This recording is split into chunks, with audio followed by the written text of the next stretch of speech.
Hello friends, welcome Oscillation CET part number 25. Last व्हिडिओमध्ये आपण MCQ number 6 बघितलेला आहे.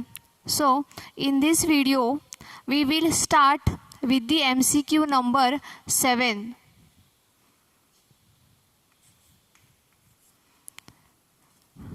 A particle executing linear SHM has velocities v1 and v2 at distances x1 and x2 respectively from mean position. The angular velocity of the particle is, options दिलेले आहेत बघा. A option आहे under root x1 square minus x2 square.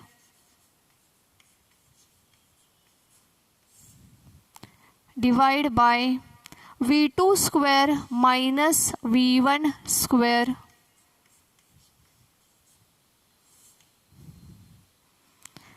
B option आहे बघा under root v2 square minus v1 square upon x1 square minus x2 square. C option आहे under root x1 square plus x2 square upon v2 square plus v1 square. D option आहे under root v2 square plus v1 square upon x1 square plus x2 square. Okay, so we have to find out the value of angular velocity. That means we have to find out the value of omega. Okay, हा प्रश्न विचारलेला आहे 2013 मध्ये. So let us start. We know the value of velocity v. आपण कसा लिहितो omega under root a square minus x square, right? If we take square on both side, then we will get v square is equals to omega square in bracket a square minus x square. Velocity first अशी येईल v1 square is equals to omega square in bracket a square minus x1 square, right? So v1 square is equals to काय येईल omega square in bracket A square minus x1 square. Okay, अशाच पद्धतीने आपण v2 देखील लिहू शकतो. So v2 square is equals to काय होईल omega square in bracket A square minus x2चा square. Okay, now let us subtract. This is equation 1, this is equation 2. Subtract equation 1 from equation 2. Okay, so we will get v2 square minus v1 square is equals to काय होईल omega square A square multiply करते मी आतमध्ये minus omega square x2चा square minus ह्याचं multiplication करून लिहूयात omega square A square minus omega square x1 square. Okay, so पुढे मायनस साईन आहे ते आपण आतमध्ये नेऊयात. So omega square A square minus omega square x2 square minus omega square A square minus minus काय होईल प्लस होईल. So omega square x1 square. Okay, now plus omega square A square get cancelled with minus omega square A square. So आपल्याला काय मिळेल omega square x1 square minus omega square x2 square. Now omega square is a common, so take it outside मग काय मिळेल omega square in bracket x1 square minus x2चा square. Now we have to find out value of omega, right. So omega square is equals to काय होईल, इकडच्या बाजूला काय आहे V2 square minus V1 square, त्याला हे काय होईल इकडे हे डिवाइड होईल, right. So x1 square minus x2 square. ओमेगाची व्हॅल्यू फाइंड आउट करायची आहे. So let us take square root on both side, then we will get omega is equals to under root V2 square minus V1 square upon x1 square minus x2 square. ठीक आहे. So ओमेगाची value आपल्याला मिळालेली आहे under root V2 square minus V1 square upon x1 square minus x2 square. That means option B is the correct option. Option B हा correct option आहे. Let us solve next MCQ number 8.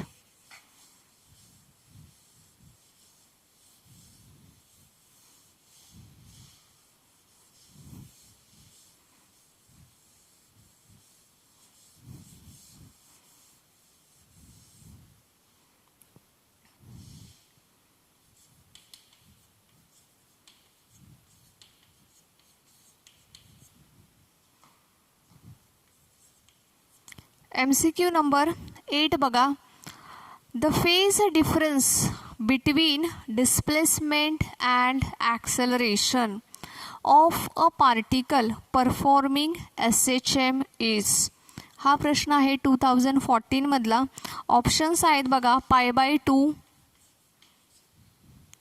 Pi radian, C option आहे 2π radian आणि D option आहे 3π/2 radian. Now phase difference विचारलाय त्यांनी. We know that the phase difference between displacement and velocity हा phase difference आहे π/2. Velocity and acceleration ह्यांच्यामधला phase difference आहे π/2. So displacement and acceleration ह्याच्यामधला फेज डिफरन्स आहे pi radian. So option B is the correct option. Okay. Now let us solve MCQ number 9.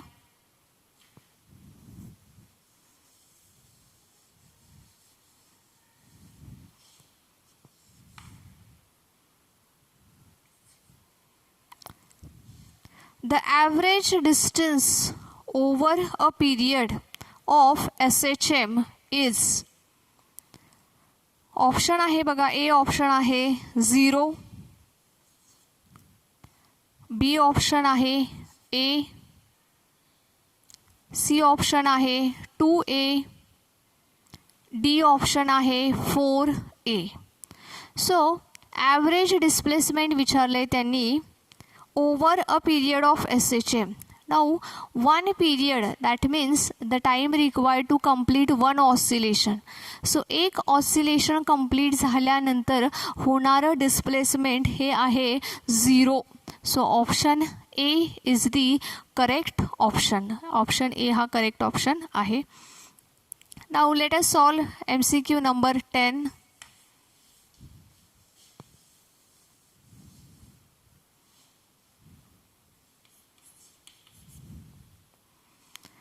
A block resting on a horizontal surface executes SHM in horizontal plane with amplitude A. The frequency of oscillation for which the block just starts to slip is mu, coefficient of friction, and g is the acceleration due to gravity. तर मग त्यांनी options दिलेले आहेत बघा. ए option आहे 1/2π under root mu g upon a. B option आहे 1/4 under root mu g upon a. त्याच्यानंतर आहे 2 under root a upon mu g. D option आहे 4 under root a upon mu G.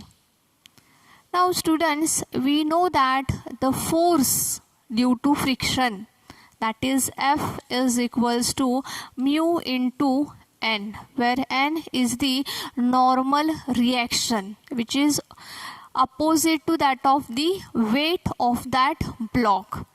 Mu is the coefficient of friction. So by the Newton's second law, we know that F is equals to ma mu. N opposite to the weight आहे, so it is mg. Direction opposite आहे, magnitude same आहे, so m get cancelled. we get a is equals to mu into g. ॲक्सेलरेशनची value आपल्याला मिळालेली आहे mu into g. Now we know that the time period t is equals to 2 under root L upon g. G means acceleration due to gravity. So instead of writing G, we will write acceleration A, right? We have to find out frequency. So time period वरून frequency आपल्याला कशी मिळेल? T is equals to 1/n. So it is 2 under root L upon A, right? So n ची value कशी मिळेल आपल्याला मग? By taking inverse. n is equals to 1/2 under root A upon L, right? So a ची value आपण already find out केलेली आहे बघा. a is equals to mu into g. So ही व्हॅल्यू आपण ह्या इक्वेशनमध्ये पुट करूया. 1/2 अंडर रूट a ची व्हॅल्यू आहे mu into g. So mu g upon L. So आपल्याला फ्रिक्वेन्सीची व्हॅल्यू मिळालेली आहे 1/2 under root mu g upon L. Now this length is nothing but equal to the amplitude. So instead of writing L, we will write A. So we'll get 1/2 under root mu g upon A. Okay. So option A बघा 1/2 under root mu g upon A is the correct option. Now let us solve MCQ number 11.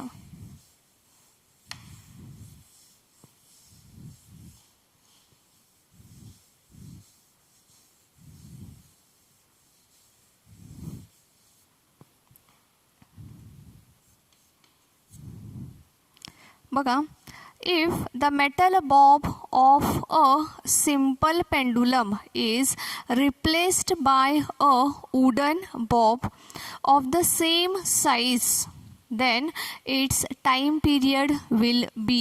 Option A आहे बघा increase, option बी आहे remain same, option C आहे decrease, option D आहे first increase then decrease. Now we know that the time period is independent of the mass. बॉबचा मास कमी असो जास्त असो, increase हो decrease हो, it is independent from the time period. So time period will remains same. time period हा change होणार नाही, तो as it is राहील. So option B is the correct option. त्याच्यानंतर नेक्स्ट MCQ आहे MCQ number 12. A seconds pendulum is suspended in an elevator moving with constant speed in downward direction. The periodic time t of that pendulum is. Option A आहे less than 2 seconds, equal to 2 seconds. C option आहे greater than 2 seconds. Option D आहे very much greater than 2 seconds. So which is the correct option? तुम्हाला पण माहीत आहे seconds pendulum आहे, so ह्याचा time period हा 2 सेकंड असणार आहे. So option B that is equal to 2 second is the correct option. Now let us solve MCQ number 13. MCQ number 13 बघूयात आपण. A particle performing SHM with amplitude 25 centimeter and period 3 second. Time period दिलाय किती? 3 second. amplitude किती दिलेली आहे? 25 centimetre. Okay. The minimum time required for it to move between 2 points 12.5 centimeter on either side of the mean position is. Option A आहे बघा 0.6 second. बी option आहे 0.5 second. C option आहे 0.4 second आणि D option आहे 0.2 second. Okay. So which is the correct असं त्यांनी विचारलेलं आहे. ह्याच्यापैकी करेक्ट ऑप्शन कोणता असेल? Now let us consider a particle which is performing simple harmonic motion. ही त्याची ॲम्प्लिट्यूड पाथ लेंथ आहे, त्याची amplitude that means this distance आहे 25 सेंटीमीटर. राईट. प्रश्न असा विचारलेला आहे की 12.5 सेंटीमीटर इकडे, 12.5 सेंटीमीटर इकडे, हे डिस्टन्स कवर करण्यासाठी लागणारा वेळ we have to find out. Right. So time period आपल्याला फाइंड आउट करायचा आहे. सो हे डिस्टन्स कवर करण्यासाठी लागणारा वेळ आहे T/12. ओके. हे डिस्टन्स कवर करण्यासाठी लागणारा वेळ आहे T/12. त्याचप्रमाणे हे डिस्टन्स कवर करण्यासाठी लागणारा वेळ आहे T/12.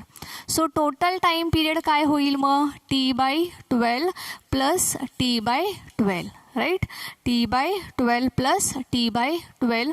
So it becomes 2T/12. Right. So 2 6 12, so it becomes T/6. Now we will put the value of T. T ची value put करूया. It becomes 3 divided by 6. So 3 1 3 2 6. So it is 1/2. 1/2 is equals to 0.5 second. Right. So option B बघा 0.5 second is the correct option. Right. Now let us solve MCQ number 14. आपण पुढचा MCQ बघणार आहोत. MCQ number 14.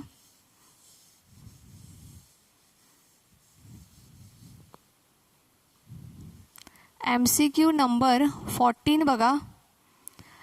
A particle is executing SHM of periodic time T.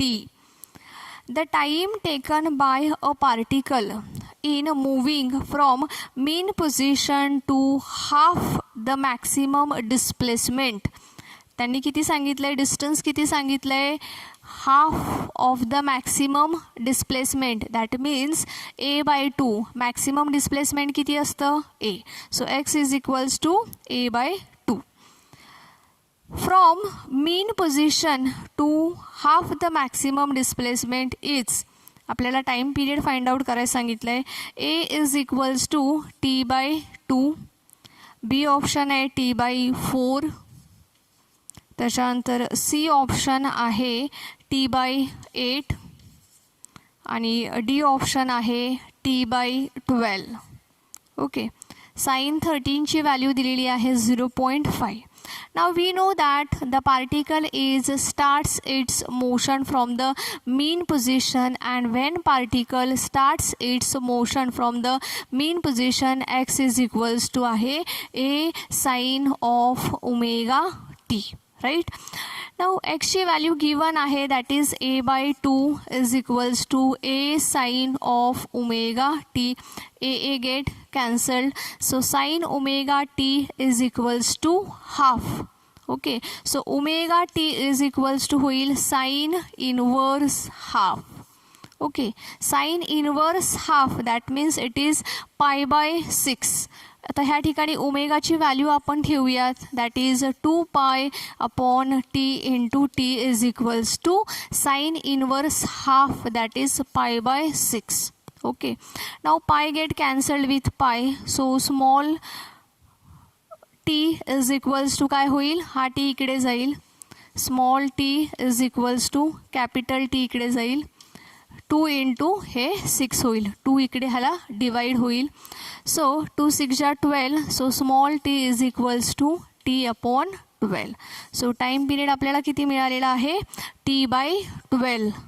So this option D t/12 is the correct option.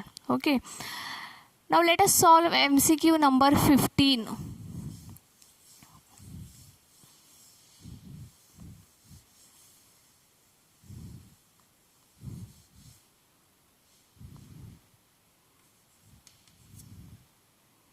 MCQ number 15 बघा.